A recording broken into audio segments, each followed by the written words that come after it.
Սիրելի բարեկամներ, ողջույն, ես քաղաքագետ Գեորգ Մելիքյանն եմ, սա իմ հեղինակային հաղորդումն է, կոչվում է Status Quo բանավեճային ձևաչափ է, շնորհակալություն հարգելու այս ձևաչափը, որտեղ տարբեր կարծիքներ են հնչում, տարբեր մոտեցումներ կան եւ պարտադիր չի, որ միայն մեկը խոսի, մենք բանավեճում ենք, քննարկում ենք։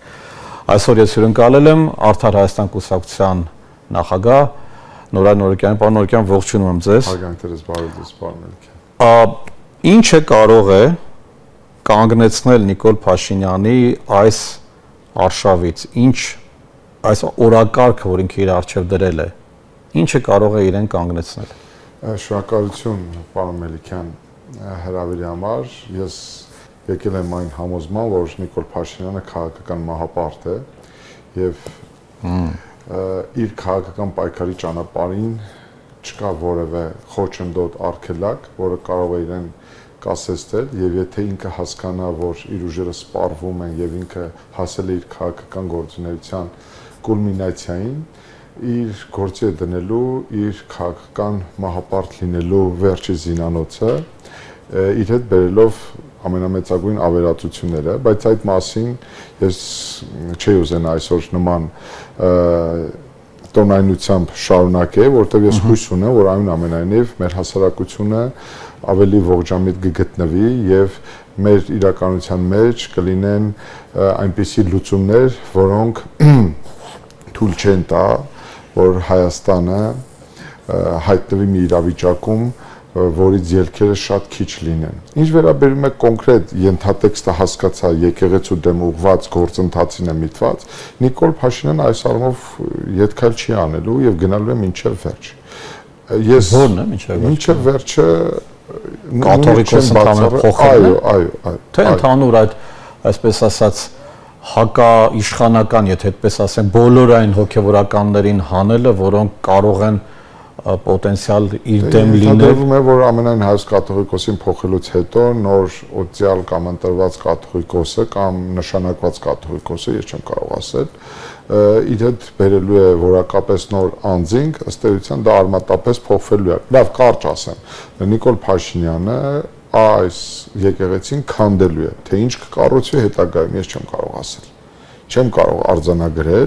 թե ինչպիսի մենք եկեղեցի կունենանք Գարեգին երկրորդի գահակալությունից հետո, դժվար է իսկապես ասել, թե ինչպիսի հանձնառություն կունենան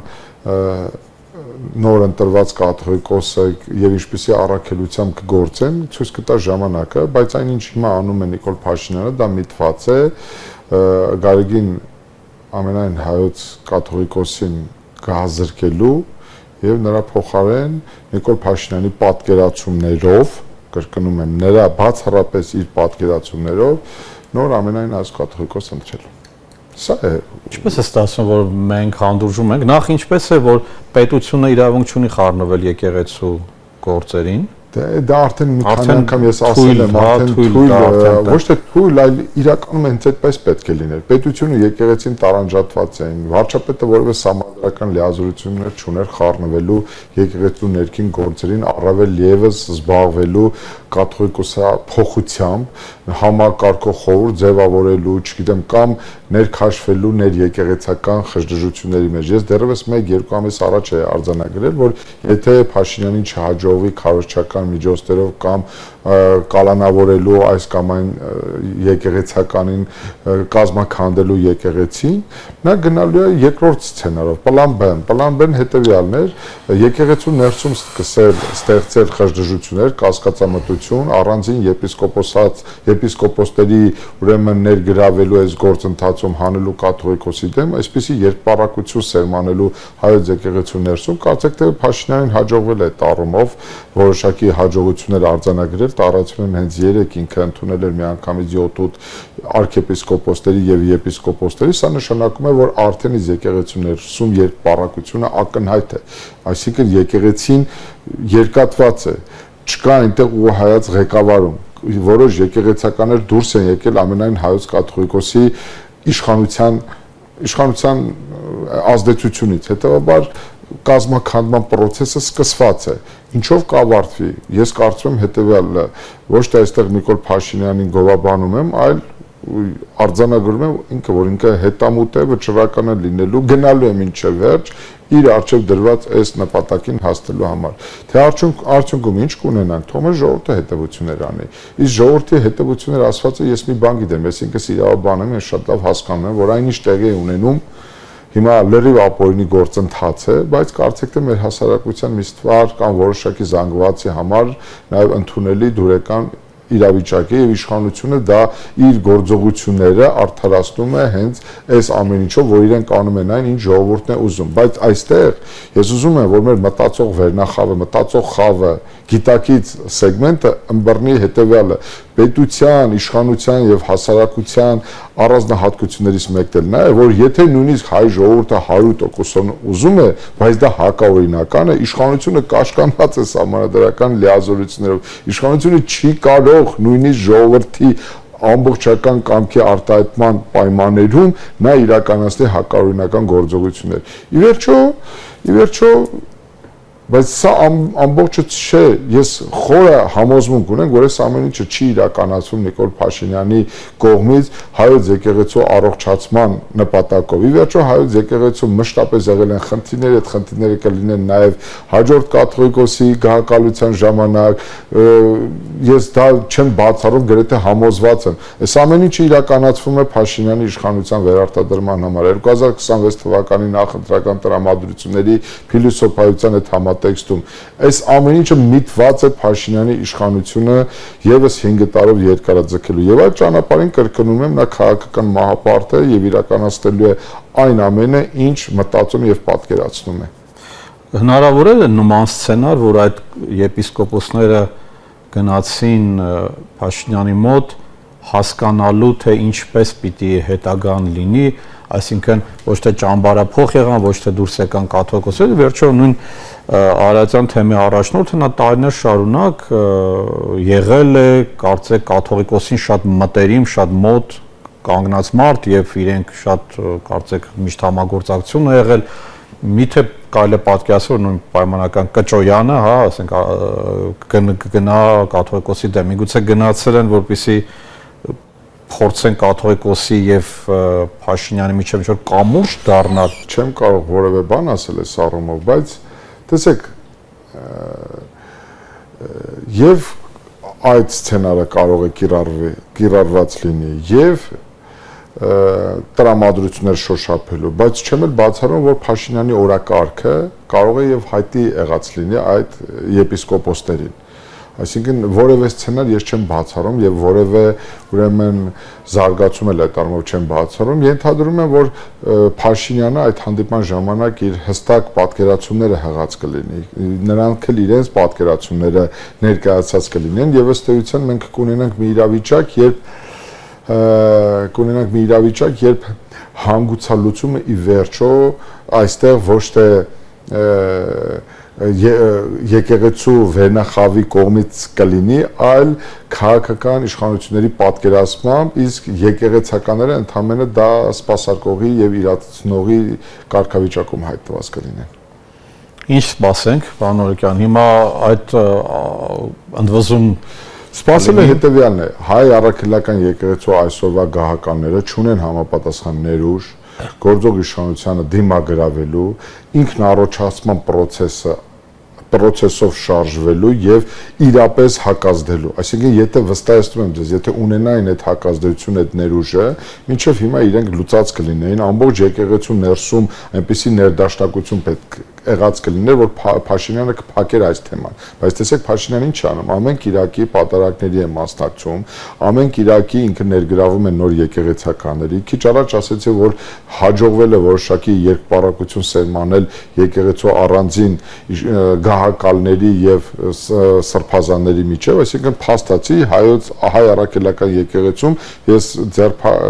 ուրեմն ձեռնպահ եմ այդ տերմինը օգտագործել, երկիշխանություն է հաստատվել։ Համենայն դեպս փլվում է եկեղեցական կառավարման բուրգը եւ ամենայն հայոց կաթողիկոսը կարծեք թե կորցնում է իրավիճակի վերաբերյալ տիրապետում է հնարավոր է որ ինքը անսպասելի որոշումներ կայացնի եւ փորձի հակազդության ինչ որ դրսևորումներ ունենալ։ Եթե իրեն հաջողվի ուրեմն օգտագործելով իր ազդեցությունը ներեկեղեցական շրջանակում այդպիսի համախմբում ապահովել, հնարավոր է որ այդ դիմադրությունը երկարի։ Բայց եթե շարունակվի այս տեմպերը, կարծեք թե ցույց են տալիս անզեն աչքով էլ ցույց են տալիս, որ եկեղեցական ուրեմն վերնախավը կարծեք թե ընկրկում է ու զիջում է իր դիրքերը։ Չկա այն ընկալումը մարդկանց մոտ, որ սա հակապետական, հակահայկական գործունեություն է։ Կա որոշակի մասի մոտ, կա որոշակի մասի մոտ կրկնում եմ, կարող է չի բացառվում, որ այս ամեն ինչը դիտարկվում է նաև արտաքին ուղերձների համատեքստում, ես դա չեմ բացառում, ի վերջո գիտեք իր մեր ժողովրդական խոսք ասում, կուշ քեզ եմ ասում, կուլա դու լեսի, ի վերջո շատ պարտադիր չէ ինչ-որ արտաքին ազդակներ ուղղակիորեն ներկայացվեն Հայաստանին, որպեսզի Հայաստանում իրականացվեն քայլեր, այս ամեն ինչը տեսնում են նաև դրսում, նաև այնպիսի զգայուն երկրներ, ինչպիսին Թուրքիան է, Ադրբեջանն է, Իսրայելն է եւ այլ երկրներ, որոնք հետեւություններ են անում, այսինքն իրենց պատկերացումներով տեսնում են, որ պարտադիր չէ, որ Հայաստանը առաջ ինչ-որ պահանջ ներկայացվի, ի վերջո նույնիսկ եթե այդ պահանջները չներկայացվեն, իրենց շահերից բխող գործողություններ իրականացվում հիմա։ Հայ առաքելական եկեղեցին վատն է, լավն է, այնտեղ սխալ մարդիկ են հայտնվել, բուրգում սխալ մարդիկ են, դա բացառապես հայ ժողովրդին վերաբերող խնդիր է։ Հայ ժողովուրդն էլ ինքը կարող է եւ լուծել այդ խնդիրը ու հիմա ասենք այս առումով չգիտեմ այս ամեն ինչը արդարացնել նրա համար որ ինչ որ տեսեք այս կամ այն եկեղեցականը խախտել է կուսակրոնության ուխտը, գիտեք ինչ, ախր շատ ծիծաղելի պատճառաբանություն է բերել։ Իրական պատճառը հետևյալն է կարող է լինել։ Նիկոլ Փաշինյանը իրական վտանգ է զգացել եկեղեցու ներուժի օգտագործությամբ իր իշխանությունը կորցնելու խնդրի առումով եւ երկրորդը ինքը պատճառաբանում է այն, որ հայոց եկեղեցու գահակալները այս կամ այն երկրի ազդեցության գործակալներ են կամ ուղիղ գործակալներ են։ Շատ լավ Հայաստանի Հանրապետության օրենսդրություն է, շատ լիուլի բավարար է եւ կարգավորում է այդ խնդիրները։ Ես նաեւ որպես իրավաբան գտնում եմ, որ այդպիսի պատասխանատու հայտարարություն անելուց հետո պետք է կոնկրետ այնպիսի անխոցելի ապացույցներ դրվեն շրջանառության մեջ եւ այնպիսի քրեական հետապնդում իրականացվեր, որ ուղղակիորեն հակափաստարկի հնարավորություն չտրվեր որևէ մեկին, բայց քանի որ մենք այս իրավիճակում ենք հիմա հայտնվել, մենք ես իմ սուբյեկտիվ կարծիքն է, այս առումով Փաշինյանը գնալու է մինչև վերջ։ Մնացած հետևությունները թողում է ժողովրդանին։ Այդ միշտ վերջն էլ կազմակերպելն է եկեղեցին, հա։ Այո, 2 ամիս առաջ եմ նույն բանը ասել։ Պարոն Ակյան, վերադառնանք մեր մյուս կարևոր հարցերին։ Այո։ Արտաքին քաղաքական դաշտում ինչ է տեղի ունենում։ Հիմա տեսնում ենք Ուկրաինայի եւ Ռուսաստանի մեջ միջև բավականին լուրջ դինամիկ հիմա գործընթացներ են, տարբեր մոտեցումներ կան այդ հարցում։ Այս առումով մենք ինչ ակնկալենք մեր տարածաշրջանում, ըստ ձեզ, կապված նույն Ռուսաստանի ակտիվացումից, կապված Ադրբեջանի եւ Հայաստանի միջև ընթացող անհասկանալի այդ քաղաքացիական իբր թե հասարակությունների միջև բարեդրացիական կապերի հաստատում, ինչպես եք դա տեսնում։ Տեսեք, միջազգային օրակարգը իսկապես բազմաշերտ է։ Մի կողմից մենք ունենք ռուս-ուկրաինական հակամարտության բավականին ազգային իրավիճակ, երբ հայտի 28 կետերներ Թրամփյան պլաններ քննարկվում, հետո պարզվեց, որ Պուտինի օգնականի եւ Թրամփի օգնականի միջև հայտի դիալոգ է տեղի ունեցել եւ ըստ էության ես այսպիսի տպավորություն ստացա, որ ըստ էության Թրամփյան պլանը դա Կրեմլում ծնված փաստաթուղթ տեղ է, որը հրամցվել է ուկրաինական կամ հավաքական արևմուտքին եւ հիմա կարծեք թե Ժնևում այդ բանակցությունների արդյունքում դրանք խմբագրվել են, սղվել են, կրճատվել են, դարձվել են 19-ի։ Ինչպես կա կարծիք, որ Թրամփի ուղի կոչվածն է ադրբեջանա-ռուսական այդպես։ Ծանոթ եմ այդ մտքին բավականին ուշագրավ միտք է, բայց ես եթե մենք գնում ենք նաեւ այդ համատեքստում քննարկելու Թրամփի ուղու ծնման գործընթացին, ես եթե մենք այս սցենարն ենք քննարկում, չբացառենք նաեւ այդ դեպքում, որ ռուսական մատն կարող է այստեղ խառը լինի, որովհետեւ ի վերջո Ռուսաստանի արձագանքը Թրամփի ուղու վերաբերյալ բավականին զգուշավոր, հետո ողջունելի գաղափարը, այսինքն ես ոչ մի բան չեմ բացառում, բայց իրական հողի վրա հիմա կարծեք թե մենք հարաբերական դադար է վերցվել մեր տարածաշրջանում, որը բացառապես խորապես համոզված եմ պայմանավորված է Հայաստանի ներքաղաքական գործընթացներով եւ մինչեւ հունիսյան ընտրությունները, այսինքն Հայաստանի իշխանություններին քարտ բլանշ են տվել, որպեսզի իրենք խաղաղության օրակարգ այսպես թմկարելով, ուրճացնելով ներկայացնել մեր հանրությանը վերարտադրման մանդատ ստանալուց հետո Հայաստանում կսկսվի իսկական աշխարհաքաղաքական տեկտոնական գործընթաց։ Մի կողմից Ադրբեջանը կրկին կակտիվանա, նորից մենք տեսնենք այն Ադրբեջանին, ինչպիսին մենք տեսել ենք նախորդ 20-30 տարիներին, այստեղ աշխարհաքաղաքական գործընթաց խաղացողները կրկին կակտիվանան, այդ ժամանակ գուցե որոշակիորեն հստակեցված լինեն ռուս-ուկրաինական հարաբերությունները կամ ավելի ճիշտ կարելի ասել Ռուսաստան հավաքական արևմուտք գործընթացները որոշակիորեն բյուրեղացված կլինեն։ Այստեղ ինչն է հետաքրքիր, տարածորեն 3 եւ 3 չի առաջ օրը Ղրղըզստանի մայրաքաղաքում տեղի էր ունենում ՀԱՊԿ գագաթաժողովը եւ տեսեք Հայաստանը ֆորմալ առումով չի մասնակցում, բայց Պուտինի արձագանքից ես հասկացա, որ շատ լավ է Հայաստանը ոչ միայն չի պատրաստվում լքել ՀԱՊԿ-ն, սա թող լսեն ընդ որում մեր այն քաղաքական փորձագետները, գործիչները, քաղաքական ուժերը, որոնք Նիկոլ Փաշինյանին դիտարկում են որպես Հայաստանը արևմտյան ուղղության կամ այդ ծիրի մեջ, թող տեսնեն, որ ըստ էության Հայաստանը Նիկոլ Փաշինյանի կառավարման օրոք ստրատեգիական առումով որևէ իրական քայլ չի արել Հայաստանի պորտալները Ռուսաստանից կտրելու ուղղությամբ, ճիշտ հակառակը, ոչ միայն չի սառեցվել, այլև անդամակցությունը չի դադարեցվել, ավելին Հայաստանը իր այսպես ասած լուր համաձայնությունն է արտահայտում ՀԱՊԿ-ում կայացվող որոշումների վերաբերյալ։ Այսինքն այս առումով Ռուսաստանը մտահոգվելու առիթ չունի։ Հիմա կտեսնենք, թե ինչպիսի աշխարհաքաղաքական իրավիճակ կձևավորվի։ Փորձ է արվելու իհարկե ադրբեջանցիները փորձելու են իրենց օրակարգը առաջ մղել։ Հիմա մենք պետք է կարողանանք ճիշտ ուրեմն վերցնել այդ սիգնալները, կարողանանք առավելագույնը քաղենք։ Գեորգ, ես այդտեղ իրատես եմ, ուզում եմ հասկանալ, եթե ի վերջո Թրամփի ուղին իրականություն է դառնալու, մենք պետք է դա փոխելու է մեր տարածաշրջանի ամբողջ աշխարհաքաղաքական ուրվագիծը, անկեղծ ասած, ինձ մի փոքր արտարոց թված Ղազախստանի նախագահի ընդունելությունը Հայաստանի վարչապետի ընդունելությունը Ղազախստանում եւ Ղազախստանի նախագահի ուղերձը,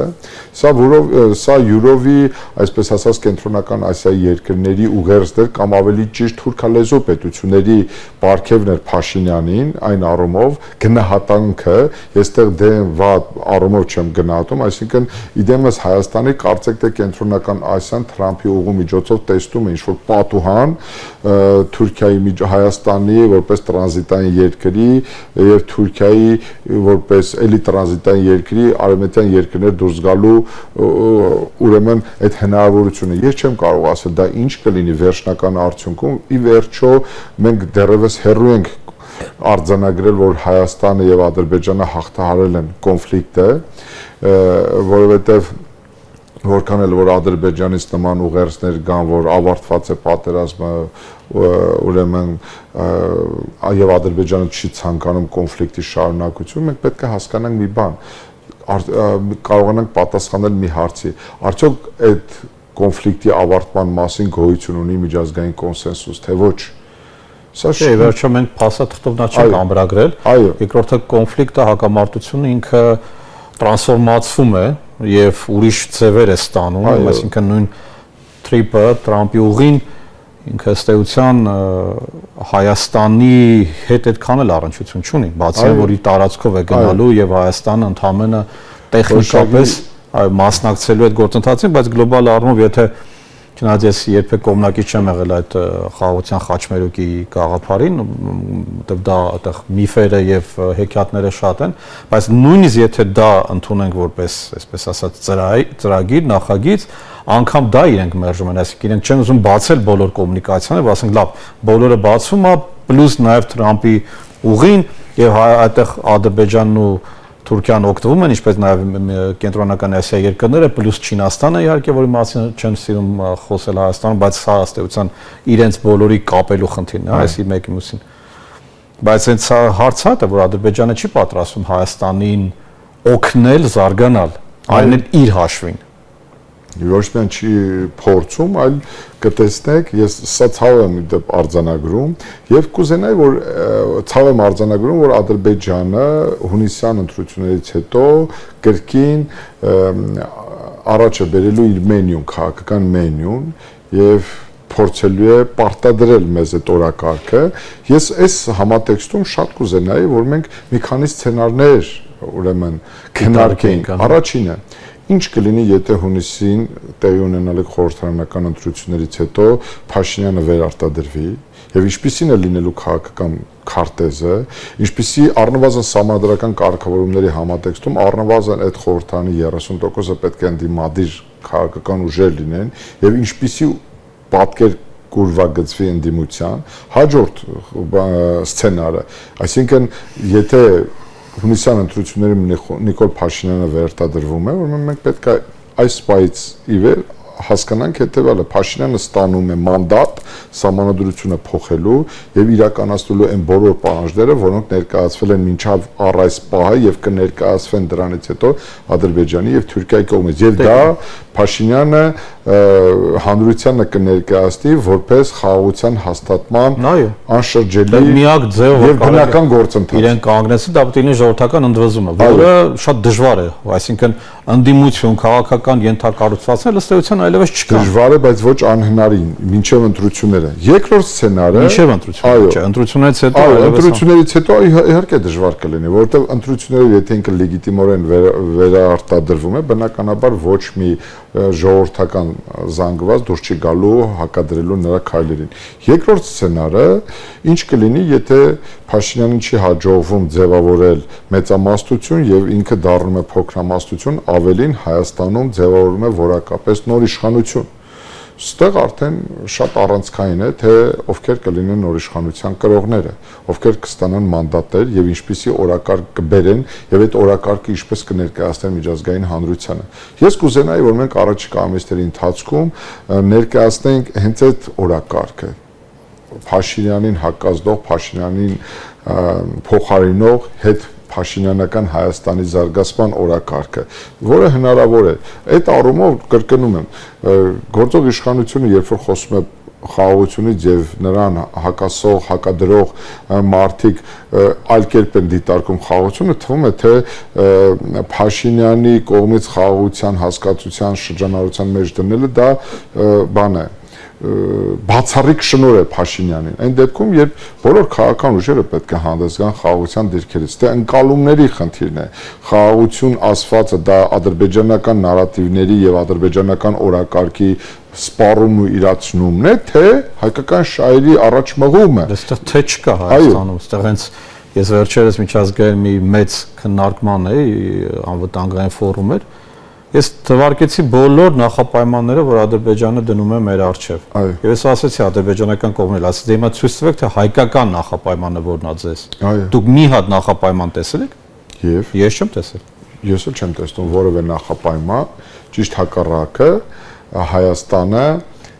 2 տարի առաջ եմ այդ միտքը արտահայտել, կոնկրետ Փաշինյանը վարում է Ալիևին չջղայնացնելու քաղաքականություն։ Հաջողանալու ոչ։ Այս առումով մեր ժողովուրդը իրոք ջրբաժանի առաջ է կանգնած։ Մեր ժողովուրդը ինքը պետք է ճիշտ ընտրություն կատարի։ Արդյոք 2026 թվականը համարի լեգիտիմ հնարավորություն որակապես նոր իշխանություն եւ նոր ընդդիմություն ձևավորելու, թե ինչպես ձեր հաղորդման անվանումն է, շարունակի պահպանել Փաշինյանական ստատուս քվո։ Պարոն Օրքյան, շատ շնորհակալ եմ։ Ես եմ շնորհակալ։ Շնորհակալություն նաև ձեզ, ելի հեռուստադիտողներ։ Այսօր մենք հյուրընկալել ենք Արդար Հայաստան կուսակցության նախագահ Նորայր Նորիկյանին։ Հաջողություն ձեզ։